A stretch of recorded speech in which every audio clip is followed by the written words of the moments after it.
हे फक्त नावापुरते आंबेडकरवादी आहेत. हे शेवटी हिंदुत्व मानणारे मातंग आहेत. त्यामुळे त्यांचा बाप आता बदललेला आहे. आधी ते बाबासाहेबांना बाप म्हणायचे, पण आता त्यांचा बाप RSS वाला आणि BJP वाला आहे. अरे आणि राहिला विषय महापुरुषांच्या बाबतीत बोलण्याचा, आता यांनी कुठले कुठले महापुरुष गोळा केले.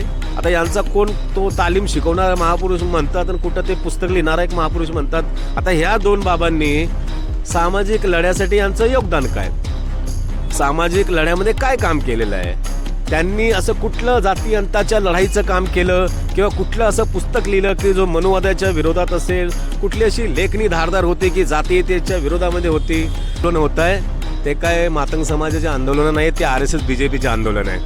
हे BJP आणि RSS त्यांना पूर्ण फंड पोहोचवते आणि माणसं पोहोचवते.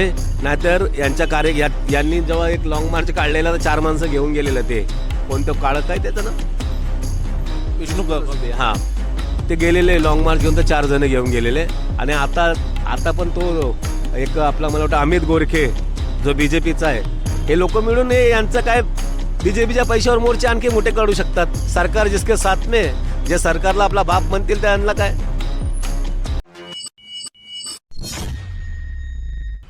जय भीम, नमो बुद्धाय. आज आपल्यासोबत भीमराज सेनेचे प्रमुख राजूभाऊ थाटे आलेले आहेत. राजूभाऊ थाटे, जय भीम. जय भीम, नमो बुद्धाय. गेल्या काही दिवसापासून आम्ही बघतोय की भीमराज सेना ही आक्रमक पद्धतीने उपवर्गीकरणाचा जो विषय आहे ते तुम्ही हाताळत आहे. सुरुवातीला आम्ही बघितलं की तुम्ही उपवर्गीकरणाला सपोर्ट केला आणि आता तुम्ही डायरेक्ट U-टर्न घेतला आणि त्याला विरोध करायला लागले. नेमकी ही बाजू कशी काय तुम्ही बदलली? आम्ही जे अनुसूचित जातीतील आरक्षणाचं उपवर्गीकरण होतं त्याला आम्ही सुरुवातीला सपोर्ट याच्यासाठी केलेला की जे आंबेडकरवादी मातंग समाजाचे आमचे बांधव आहेत आणि ज्यांनी बौद्ध धर्माची दीक्षा घेतलेली आहे, ह्या समाजाला असं वाटलं नाही पाहिजे की ते एकटे पडलेत म्हणून. आणि आधी आम्हाला वाटत होतं की जनसंख्येनुसार यांचं वर्गीकरण होईल आणि त्यामध्ये महार समाजाचा, बौद्ध समाजाचा हिस्सा हा 60% होता. त्यामुळे आम्हाला त्याचं काही जास्त नुकसान होणार नाही हे आम्हाला वाटत होतं. परंतु आम्ही बघितलं की आम्ही तर मातंग समाजाला आमच्या जवळ करतो, आम्ही तर मातंग समाजाला आमचा बांधव मानतो आणि आंबेडकरवादी मातंग या गोंडस नावाखाली काही मातंग बंधू एकत्र आलेले आहेत. परंतु मी जेव्हा पाहिलं की मातंग समाजातील हिंदुत्ववादी मातंग लोक ज्यावेळेस मोठ्या प्रमाणात महामानव डॉक्टर बाबासाहेब आंबेडकर यांच्या विरोधामध्ये अपमानकारक काही पोस्ट टाकत आहेत, त्यांच्याविषयी नाना प्रकारे गोष्टी बोलल्या जात आहे आणि याची चीड आपल्याला तर नक्की येतेच ना, कारण आपण बाबासाहेबांचे लेकरं आहोत. पण ही चीड मला त्या आंबेडकरवादी मातंगांमध्ये दिसली नाही. मग मी विचार केला की जर यांना ही चीड येतच नसेल तर हे कसले आंबेडकरवादी. जर बाबासाहेब आंबेडकरांना मानत असते, जर बौद्ध धर्माची दीक्षा घेतली असती तर बाबासाहेब आंबेडकरांवरती असं लिखाण झालं असतं तर त्यांना चीड यायला पाहिजे होती. मग माझं हे ऑब्झर्वेशन असं होतं की हे फक्त नावापुरते आंबेडकरवादी आहेत. हे शेवटी हिंदुत्व मानणारे मातंग आहेत. त्यामुळे मी विचार केला की माझ्या समाजाच्या विरोधामध्ये मी का जाऊ. माझ्या बाबासाहेब म्हणाले होते की मी ज्या समाजात जन्मलो त्या समाजाचं जर मी भलं नाही करू शकलो तर मी स्वतःला गोळी झाडेल. मी त्यांचंच अनुयायी आहे म्हणून मी कुठला U-टर्न नाही घेतलेलं आहे. आणि एक सर्वात महत्त्वाची बाब, मला काही विश्वसनीय सूत्रांकडनं असं माहीत पडलं की आपलं आरक्षण जे 60% आम्हाला जनसंख्येनुसार भेटायला पाहिजे होतं, भारतीय जनता पार्टी आणि BJPचं सरकार ते आरक्षण आम्हाला एक कमी देणार आहे आणि मला वाटतं 50%चं आरक्षण आपल्याला भेटेल वर्गीकरणाच्या माध्यमातून. आमच्या समाजाचं खूप मोठं नुकसान होईल. म्हणून मी माझ्या समाजाचं नुकसान करण्यास मी जबाबदार नसावा, कारण मला पुढे विचार येईल की आपल्या समाजाचं नुकसान झालं त्यावेळेस तू अशा ढोंगी मातंगांसोबत जात होता. म्हणून मी माझी चूक सुधारून माझ्या समाजाच्या सोबत जाण्याचा निर्णय घेतलेला आहे. सोशल मीडियावरती आपण बघतोय की महामानव डॉक्टर बाबासाहेब आंबेडकर हे आमचे मुक्तिदाता नाही आहेत किंवा आम्ही ज्या भाकर खातो त्या भाकरीवरती वेगळ्याच कुणाची तरी साईन आहे. डायरेक्टली तुम्हाला असं वाटत नाही का की काही समाज जाणून बुजून महामानव डॉक्टर बाबासाहेब आंबेडकर आणि त्यांनी केलेलं आरक्षण असेल आणि संविधान असेल या संदर्भातलं जे काम आहे त्याला जाणून बुजून हे लोक टार्गेट करतात म्हणून? ते करतात आहे ना, कारण त्यांचा बाप आता बदललेला आहे. आधी ते बाबासाहेबांना बाप म्हणायचे, पण आता त्यांचा बाप RSS वाला आणि BJP वाला आहे. अरे ज्या लोकांना म्हणजे हजारो वर्षापासून गुलाम करून ठेवलं, शूद्र अतिशूद्र आमच्या बौद्ध महाराजांपेक्षाही खालच्या श्रेणीमध्ये त्या हिंदू धर्मात होते, आजही त्या पोतराज बनून इथं तिकडे ते पट्टे मारत फिरत आहेत आणि हे मोठे मोठे केस वाढवून नंगा नाच करतायत, कुठे कुठे भीक मागताय, पैसे मागताय, केरसुनी विकताय, काय काय करताय. म्हणजे तुमच्यामधला तुमचा जो हिंदुत्वाने दिलेला तुमचं ते काम तुम्ही काय बंद केलेलं नाही आहे. तुम्ही बाबासाहेब आंबेडकरांनी तुम्हाला सांगितलं की तुम्ही शिक्षण घ्या, तुम्ही शिक्षण घ्यायला तयार नाही आहात, तुम्ही तुमच्या हिंदुत्ववादी अजेंडा सोडायला तयार नाही आहात. म्हणजे तुमची चुकी, तुम्ही शिक्षण नाही घेतलं आणि तुम्ही शिक्षण न घेतल्यामुळे तुम्हाला आरक्षण नाही भेटला. अरे 13% तुम्हाला समान संधी होती, त्यामध्ये तुम्ही काय करू शकत नाही, त्या वर्गीकरणामध्ये काय करणार. आणि राहिला विषय महापुरुषांच्या बाबतीत बोलण्याचा, आता यांनी कुठले कुठले महापुरुष गोळा केले. आता यांचा कोण तो तालीम शिकवणारा महापुरुष म्हणतात आणि कुठं ते पुस्तक लिहिणारा एक महापुरुष म्हणतात. आता ह्या 2 बाबांनी सामाजिक लढ्यासाठी यांचं योगदान काय, सामाजिक लढ्यामध्ये काय काम केलेलं आहे, त्यांनी असं कुठलं जाती अंताच्या लढाईचं काम केलं किंवा कुठलं असं पुस्तक लिहिलं की जो मनुवादाच्या विरोधात असेल, कुठली अशी लेखणी धारदार होती की जातीयतेच्या विरोधामध्ये होती. बिलकुल नाही. संबंध आयुष्य कम्युनिस्टांच्या मागे घालवलं आणि जाता जाता उपरांती झाली बाबासाहेबांची. फक्त ते एकच जे गाणं लिहिलं, ती काय कविता लिहिली, त्यासाठीच आम्ही तुम्हाला आमच्या बाजूला बसवलं. म्हणजे बाबासाहेब आंबेडकर प्रकांड पंडिताच्या बाजूला 1.5 दिवस शिकणाऱ्या शाळेत असणाऱ्या माणसाला आम्ही बसून त्याला महापुरुषाचा दर्जा त्यांनी दिला. आम्ही देखील बोललो चला ठीक आहे, आपल्यासोबतचा एक भाऊ आहे तर त्यांना आपण सन्मान केला पाहिजे, म्हणून आम्ही आजपर्यंत सन्मान करत होतो. पण आम्हाला काय माहिती आमच्याच भावामध्ये एवढे किडे आहेत. ज्या बापाने तुम्हाला रस्त्यात उठ्या शेणाच्या किड्यातून उचलून एवढा मोठा अधिकारी बनवलं, त्याच बाबासाहेबांनाच तुम्ही विसरले. मग आम्ही काय यांना म्हणजे काय आम्ही सहन करायचं. जो माझ्या बाबासाहेब आंबेडकरांना अपमान करेल, जी जात बाबासाहेब आंबेडकरांचे उपकार विसरेल, त्या जातीला मुळासकट नष्ट करण्याचं काम करावं लागलं तर भीमराज सेना सर्वात आधी उभी राहील. कारण इतर हे ब्राह्मण बोलतात आम्हाला काय वाटत नाही, पण अरे तुमच्या आयुष्याचं सोनं ज्या महामानवानं केलं, त्या महामानवाबद्दल बोलताना तुम्हाला लाज कशी वाटत नाही. अरे एवढे तुमच्यासारखे गद्दार, तुमच्या गद्दाराची टोळी खतम केल्याशिवाय आम्ही शांत बसणार नाही आहोत. काल तुम्ही फेसबुकवरती एक लाईव्ह आले तळेगावच्या बंगल्यावर, महामानव डॉक्टर बाबासाहेब आंबेडकरांचा जो बंगला आहे, आणि तुम्ही घोषणा केली की येणाऱ्या काळामध्ये किंवा मी आजपासून ओन अँड ओनली फक्त बौद्ध समाज, त्यांची संस्कृती, आमचा इतिहास यासाठी मी काम करणार आहे. मग तुम्ही बहुजनवाद आणि संविधानवाद सोडलेला आहे का? नाही, मी बहुजनवाद सोडलेला नाही, परंतु माझा बौद्ध समाजाचा असुरक्षित आहे. माझ्या बौद्ध समाजावर अन्याय अत्याचार होत असतील तर मला इतर समाजाच्यासाठी धावून जाण्यात काही रस नाही आहे. जेव्हा माझा समाज सक्षम असेल, माझा समाज सुरक्षित असेल, त्यावेळेस मी इतर समाजाच्या बाबतीत विचार करेल. अरे आम्ही अनेक वर्षापासून यांचा विचार करत बसलो. आम्ही आमच्या महापुरुषांच्या बाजूला हे इथं 4 जण तिथं 4 जण यांना ठेवले. त्यांचा समाज त्यांचा फोटो घरात लावत नाही. आम्ही त्यांना आमच्यासोबत आमच्या डोक्यावर घेतलं आणि त्याच आमच्या डोक्यावर मोतायला लागलेल्या आहेत. त्यामुळे आम्ही हा विचार केलेला आहे की भीमराज सेना ही संघटना बौद्ध समाजाच्या अस्तित्वासाठी, बौद्ध धम्माच्या संस्कृतीसाठी आणि बौद्ध धम्मातील धम्माच्या लोकांच्या रक्षणासाठी काम करत राहील. ज्या ज्या ठिकाणी अन्याय अत्याचार होतील बौद्ध समाजावरती, तिथंच आम्ही भीमराज सेना म्हणून जाऊ. आता मांगावर अत्याचार हो का ढोरावर अत्याचार हो का कुणावर अत्याचार हो, याच्याशी आमचा काही देणं घेणं नाही. मी भीमराज सेनेचा राष्ट्रीय अध्यक्ष म्हणून ही भूमिका आज या ठिकाणी जाहीर करतो.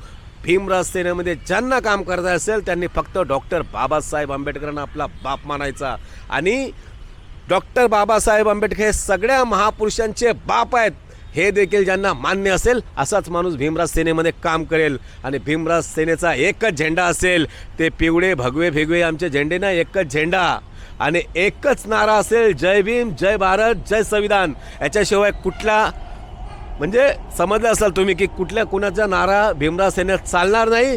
फक्त महामानव डॉक्टर बाबासाहेब आंबेडकरांचे विचार, भारतीय राज्यघटना, संविधान यांचा सन्मान करणं आणि त्यांच्या विचारांची जपवणूक करणं हे भीमराज सेनेचं काम असेल. त्यामुळे जो कोणीही भीमराज सेनेस काम येईल त्यांनी या गोष्टीचं पालन करायचं असेल अशाच लोकांनी आमच्या संघटनेत यावं. अन्यथा तुम्हाला लाखभर तुमच्या त्या काय लहुजे बिहुजी सेना काय असतील तिकडे खुशाल जावा. आम्हाला तुमची गरज नाही आहे. कारण आम्ही एका बापाला मानणारी माणसं आहोत. ज्यांचे 2 बाप आहेत त्यांनी आमच्या संघटनेत येऊ पण नाही. काही जिल्हा वाईज असतील किंवा काही तालुक्या वाईज असतील, उपवर्गीकरणाच्या संदर्भामध्ये उपवर्गीकरण व्हावं यासाठी आंदोलन करतायत, मोर्चे करतायत. भले त्याला काही लोक येत नसतील किंवा पाठिंबा देत नसतील, मात्र काही जिल्ह्यांमध्ये सुरुवात झालेली आहे. मात्र तशा पद्धतीचं आंदोलन आंबेडकरी समाजामधून होताना आपल्याला दिसत नाही. झालं एक बीडमध्ये झालं आहे, मला वाटतं उद्या नाशिकमध्ये आहे. पण तशा प्रकारचे आंदोलन जी मोठ्या प्रमाणात व्हायला पाहिजेत तशी होताना दिसत नाही. यावर काय सांगताल तुम्ही समाजाला? एक तर जे आंदोलन होत आहे ते काय मातंग समाजाचे आंदोलन नाही, ते RSS BJPचे आंदोलन आहे. हे BJP आणि RSS त्यांना पूर्ण फंड पोहोचवते आणि माणसं पोहोचवते. नाहीतर यांच्या यांनी जेव्हा एक लाँग मार्च काढलेला तर 4 माणसं घेऊन गेलेलं. ते कोणतं काळं काय त्याचं नाव विष्णू हां, ते गेलेले लाँग मार्च घेऊन तर 4 जण घेऊन गेलेले. आणि आता पण तो एक आपला मला वाटतं अमित गोरखे जो BJPचा आहे, हे लोक मिळून यांचं काय BJPच्या पैशावर मोर्चे आणखी मोठे काढू शकतात. सरकार जिसके साथ में, जे सरकारला आपला बाप म्हणतील त्यांना काय. आणि आमचे देखील मोर्चे चालू आहे. स्वाभिमानाने स्वतःच्या कष्टाच्या कमाईवरती आणि मेहनतीने आम्ही आमच्या जोरावरती बीडमध्ये एक मोर्चा काढलेला आहे. दुसरा मोर्चा नाशिकमध्ये आहे उद्या, त्याला मी जाणार आहे. आणि यापुढे राजू थाटे आणि भीमराज सेना तुम्हाला सडेतोड उत्तर द्यायला सक्षम आहे. याची आपण आरक्षण वर्गीकरणाच्या समर्थकांनी हे ध्यानात ठेवावं. गेल्या काही दिवसापासून तुम्ही अंधश्रद्धा, त्याचबरोबर काही बाबा लोक आहेत, याच्यामध्ये गुणवंत बाबा आणि वित्तू बाबा यांच्या संदर्भामध्ये देखील लाँग मार्च काढला होता. त्या संदर्भात तुमच्यावरती केसेस वगैरे झाले. परंतु असं पण त्याच्यामध्ये एक बदलाव आम्हाला बघायला भेटला की ज्या वित्तू बाबाच्या ठिकाणी काही अंधश्रद्धेच्या क्रियाकांड कर्मकांड घडत होतं ते बंद झालं. नेमकं ही लाँग मार्च काढताना तुम्हाला नेमका कोणकोणत्या गोष्टीचा संघर्ष करावा लागला, सामना करावा लागला? आणि महत्त्वाचं म्हणजे या संपूर्ण प्रक्रियामध्ये किंवा या संपूर्ण घटनेमध्ये तुमच्या अंगावरती केसेस वगैरे काही झाल्यात का? नाही, लाँग मार्च तर आपण यासाठी काढलेलं की ज्या ठिकाणी दीक्षाभूमी आहे, महामानव डॉक्टर बाबासाहेब आंबेडकर यांनी ज्या ठिकाणी दीक्षा घेतली तिथूनच 30 किलोमीटरच्या अंतरावरती इत्तूबाबा नावाचं एक मंदिर आहे आणि तिथे थोतंडगिरी चालत होती, तेही बुद्धांच्या आणि बाबासाहेबांच्या प्रतिमेसमोर.